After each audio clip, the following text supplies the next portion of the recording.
Shalom sahabatku, sebelum kita merenungkan kebenaran firman Tuhan di pagi hari ini, mari kita sama-sama berdoa.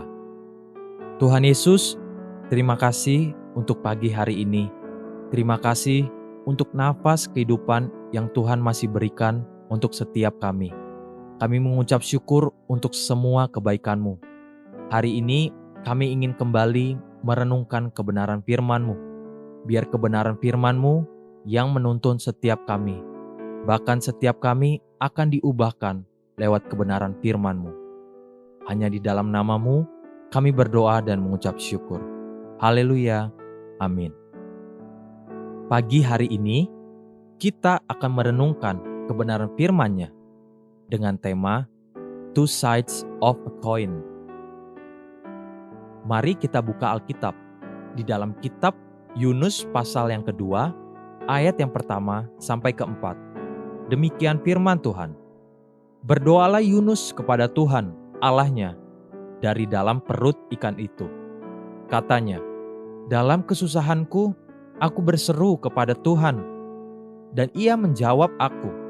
Dari tengah-tengah dunia orang mati, aku berteriak, dan Kau dengarkan suaraku. Telah Kau lemparkan aku ke tempat yang dalam, ke pusat lautan, lalu aku terangkum oleh arus air. Segala gelora dan gelombang-Mu melingkupi aku. Dan aku berkata, telah terusir aku dari hadapan mata-Mu.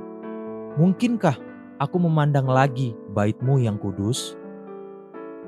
Jika kita melihat dan memperhatikan hidup Yunus, seorang nabi yang dipakai Tuhan untuk menyatakan isi hatinya Tuhan bagi umatnya di Niniwe, kita akan menemukan beberapa kejanggalan.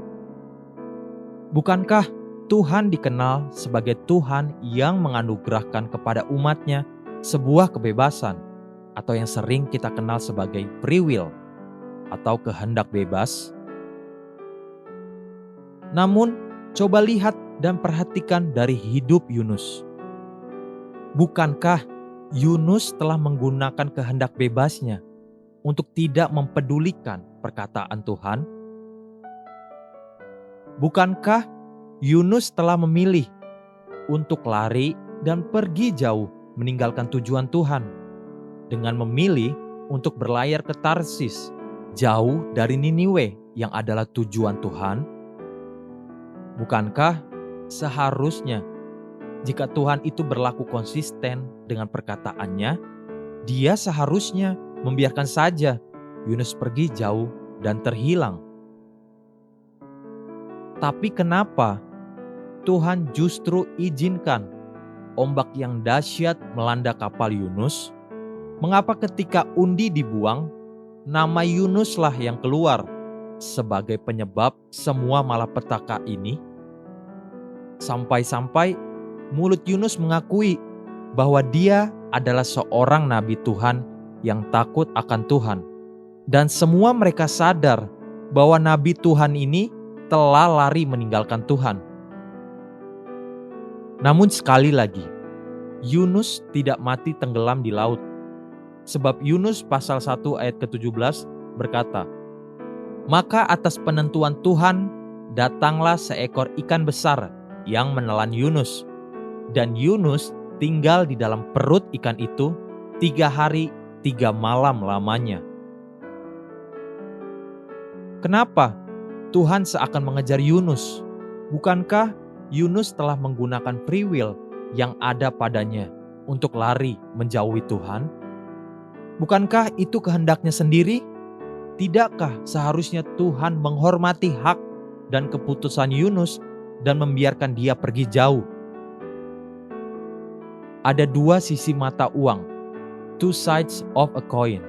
Inilah kenyataan yang harus kita mengerti.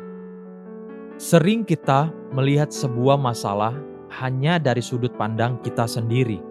Namun coba lihat dari sudut pandang pihak lain. Lebih tepatnya, coba perhatikan dari sudut pandang Tuhan. Tuhan itu bukan sekedar Allah yang berkuasa, tapi Dia juga Bapa yang penuh kasih dan baik. Bapa manakah yang akan rela membiarkan anaknya hilang dan hancur? Sekalipun anak itu telah salah memilih pergaulan, salah bertindak, salah mengambil jalan hidup, tapi kasih Bapa tidak pernah salah. Bapa tidak akan pernah tinggal diam. Cara Tuhan membawa kembali Yunus adalah dengan menumbuhkan benih-benih kerinduan dan ingatan akan Tuhan di dalam kesusahan yang dihadapi Yunus. Pagi ini, masih ingatkah engkau akan Tuhan? Haleluya. Sahabatku, mari kita sama-sama berdoa. Bapa Surgawi, terima kasih atas kesempatan yang Engkau kerjakan bagiku, yang terus dan selalu mengingatkan aku akan Engkau. Amin.